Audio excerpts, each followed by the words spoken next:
Merci, Monsieur Mariton. Nous allons maintenant commencer la discussion générale. Avec une intervention de Monsieur Jean Leonetti pour le groupe Les Républicains pour 10 minutes.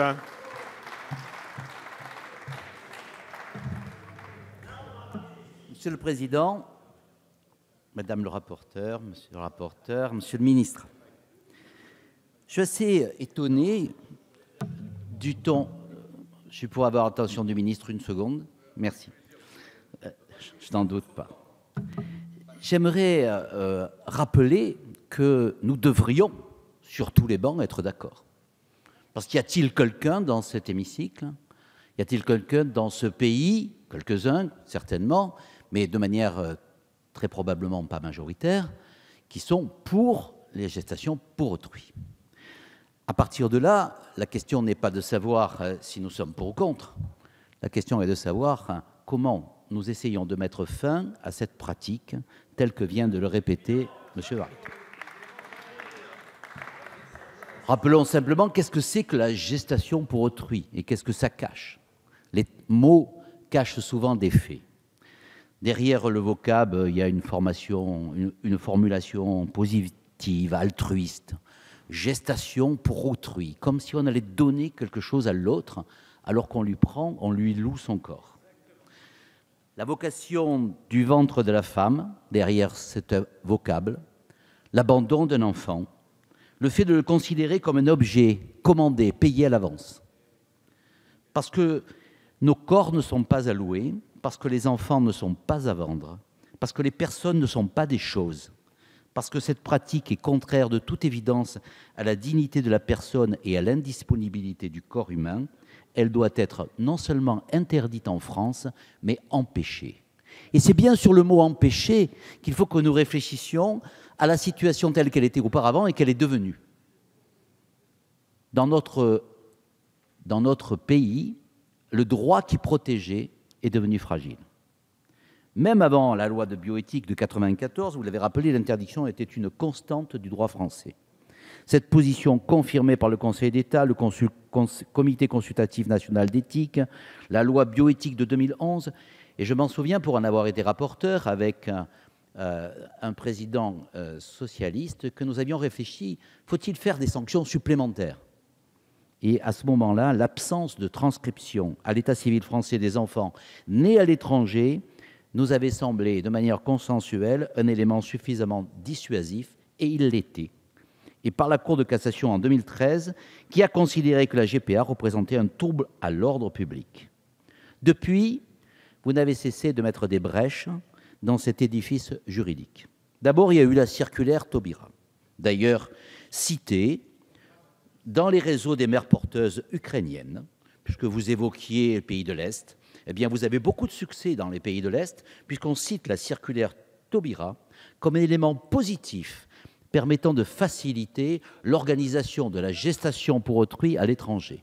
Voilà un élément sur lequel nous pouvons partager la fierté. Ensuite, l'arrêt Ménessone contre France, rendu par la Cour européenne des droits de l'homme, qui permet désormais la transcription des actes d'état civil d'enfants nés à l'étranger de mères porteuses. Nous avons eu en fait un espoir, peut-être un leurre, lorsque le Premier ministre a déclaré qu'une telle pratique était intolérable, car elle commercialisait, disait-il, des êtres humains, elle marchandisait le corps des femmes. Mais nous avons été déçus par l'absence totale d'initiative du gouvernement. L'inquiétude face à cette situation est largement partagée, puisque je vous rappelle que dans une tribune publiée par le journal Libération, qui n'est pas connotée à droite, il me semble, des personnalités comme Lionel Jospin ou Jacques Delors, qui ne sont pas non plus issus des Républicains ou de l'UDI, ont dit « si la France se plie, si les filiations d'enfants issus de contrats de mères porteuses faites à l'étranger deviennent possiblement inscrites alors à l'état civil français, alors, écoutez bien, Monsieur le Ministre, le marché des bébés devient de fait efficace. » Ces mots ne sont pas prononcés par des gens qui les ont prononcés à la légère, et je ne vous cite pas toutes les personnalités qui ont signé cette tribune. Puisque notre droit civil est inefficace, Que faut-il faire? Il reste le droit pénal. C'est la raison pour laquelle les propositions de Valérie Boyer et de Philippe Gosselin rentrent dans cette perspective. Je vous rappelle d'ailleurs qu'en décembre 2014, nous avions pris l'initiative de faire une proposition de loi pour lutter contre les démarches engagées par les Français pour obtenir une gestation pour autrui. Vous l'avez rejetée d'un revers de main. C'était déjà vous d'ailleurs qui remplaciez au pied levé la ministre concernée. Vous vous étiez par contre engagé à mener une action internationale envers tous les pays qui pratiquaient les mères porteuses afin d'éliminer définitivement la possibilité pour que la France puisse retrouver son droit à la fois dans l'optique de ce qui est son territoire national, mais aussi en extraterritorialité. En réalité, vous n'avez pas échoué, vous n'avez même pas tenté de faire la moindre démarche au niveau européen, ni au niveau international. À ceux qui reprochent de punir les parents sans penser aux enfants, puisque je vous ai entendu plusieurs fois parler de l'intérêt de l'enfant qui nous préoccupe, je vous donnerai la réponse du Premier ministre, Manuel Valls. Ça devrait faire autorité. Enfin, ça devrait. Il est incohérent de désigner comme parents des personnes ayant eu recours à une technique clairement prohibée, tout en affirmant qu'ils sont responsables de l'éducation des enfants, c'est-à-dire chargés de la transmission de nos droits et nos devoirs. Permettez-nous d'ajouter de nos valeurs, parce qu'effectivement, les parents qui président à la naissance d'un enfant et qui, en même temps, le font sur une infraction majeure aux lois éthiques, transmettent une valeur qui, effectivement, ne peut pas être très positive. Pour une fois, permettez-moi de donner raison à votre Premier ministre, Monsieur le ministre, et je constate qu'à votre mine, vous n'approuvez pas les paroles du Premier ministre dans ce domaine.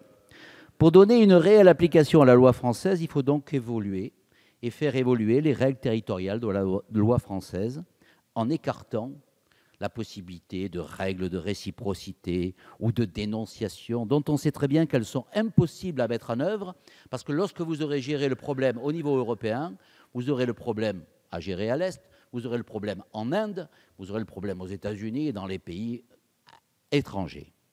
Cela veut donc dire que la seule façon d'arrêter ce trafic d'enfants, c'est de faire une loi qui s'applique lorsque des Français utilisent cette pratique à l'étranger et qu'ils soient sanctionnés sur notre territoire au nom de notre droit.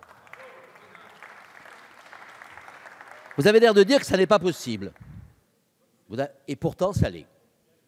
Regardez quelque chose qui est très proche de nous. Il n'y a pas si longtemps que ça, la majorité sexuelle était considérée en Suisse à 16 ans.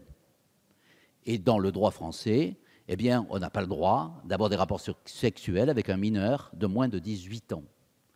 Eh bien, la France sanctionnait la possibilité d'avoir des relations sexuelles pour un Français en Suisse avec quelqu'un qui avait entre 16 et 18 ans.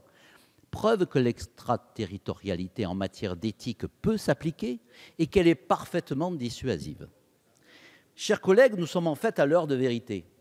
Et au fond, si vous aviez fait les démarches sur lesquelles vous vous étiez engagés, nous serions probablement pas là, ni Philippe Gosselin, ni Valérie Boyer, ni moi-même, ni l'ensemble de nos collègues, dont je constate tout à fait clairement que la minorité est très largement majoritaire.